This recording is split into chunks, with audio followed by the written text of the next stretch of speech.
I'm Emily, and none of our developers I don't think could be here, but they're all in class, so it's just basically me and Katie. But basically, Compeer is an app that allows people to submit reviews or read reviews based on ADA compliancy of a building. So it queries Google Maps or Google Places, and then pulls those locations and allows a person to look up a place and rate it based on one of the 4 categories: vision, hearing, motor, and cognitive. So this is our website we have so far. We don't have an actual demo, but you can see some of the screenshots. So as far as the design side of it, that was more of my role. You can see that the target tap areas are larger than usual. The color contrast is very high. And everything is very intuitive and hopefully simple and easy to use, so that people will want to submit reviews. So. Your video's on the next tab. Awesome. Okay. Here's our promo video that we did.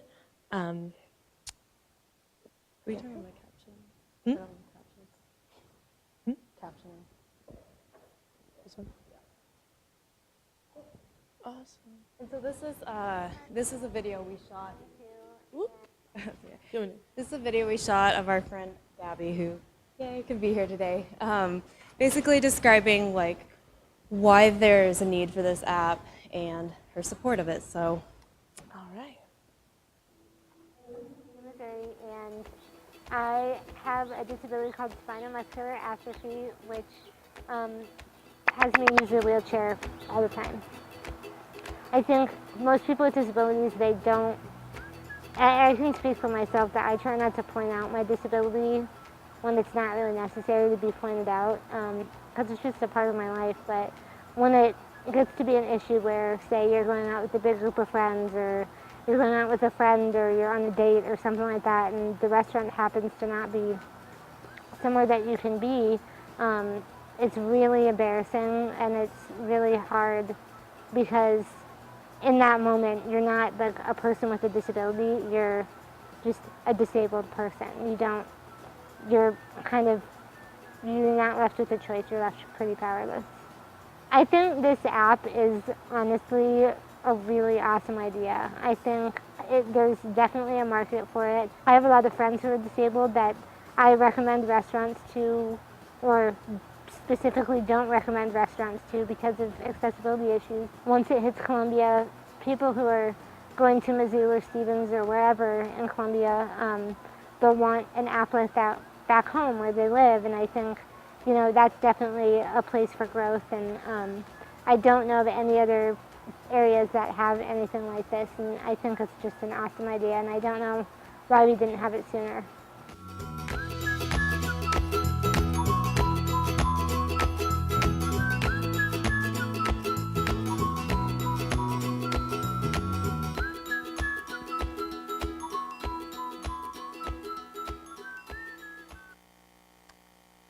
So yeah, we have a website where you can go for more information, and a Twitter account, which Katie's in charge of a lot of. We also have a blog too, so stay tuned for that. We have a lot of future plans as far as obviously getting our prototype finished and getting into beta testing and stuff. So we're gonna be working on that a lot this summer, so stay tuned for more information, I guess. So I think it might have gone a little bit fast there. If you could explain, Emily or Caitlin, very quickly, how does the crowdsourcing option of this work? How do people contribute the information that will go into the app? Sure. Okay, so when you create an account with this, basically you can choose from several categories as far as which function of accessibility you are looking for yourself, and you can also view all of them if you want. But essentially, you have a list view, and it's based on geolocation, so it takes in a lot of areas around you. Although you can edit how you get into those. But so, for example, we have Noodles and Company as far as this goes, and if there's not a rating yet, it'll tell you that, and you can go to a building and see like which aspects of the building are accessible and how, and you can submit that information and rate it. And we hope that as the app gets more populated, as far as information goes, we'll have reviews that are already there, so you can visit other people's reviews as well. I would kind of relate it to things like Yelp and stuff like that, where you can see the ratings, but you can also leave your own if you disagree or you have more to say and stuff like that. So obviously the app improves as more and more information is put into it, but if no accessibility information is available yet, you can be the first one to submit it.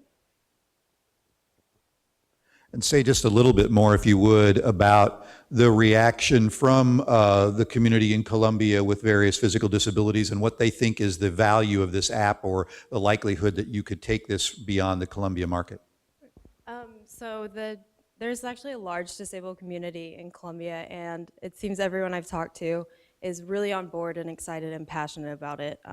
That's one of the great things about working with the people with disabilities is that community is extremely passionate about what they do.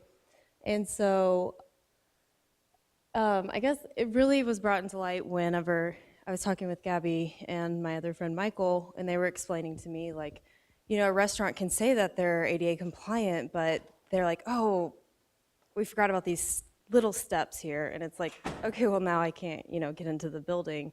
And so it's little things that until you are in that situation, you don't really realize it. And so it brings awareness and light to that situation that hopefully businesses will have that direct connection and kind of close that communication gap with whether or not they're meeting accommodations, and if they're not just meeting the bare minimum, but exceeding those standards. So, and it's also really helpful to hear it from someone who, you know, looks for the same kind of things you do. So while it allows you to input certain, you know, boilerplate items or like little tick mark categories, it also allows you to input a written review.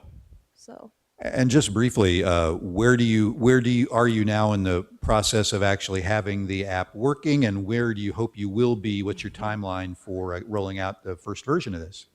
I'm impressed with the devs. They've learned a language, and they've learned 2 languages in the course of 3 months, and actually have almost, I think 75% of the views working. So the list views they have working. They've got the you can't see it, but the tab bar at the bottom working and the navy working. So, but with this, obviously there's going to be quite a bit of user testing, so making sure it's accessible, the app is accessible. If you have any additional questions or feedback for the team, we need to move into the Nexus team because we only have a few more minutes left before our break at 11 o'clock. But thank you very much to the Compeer team. We appreciate your contribution. Thank you.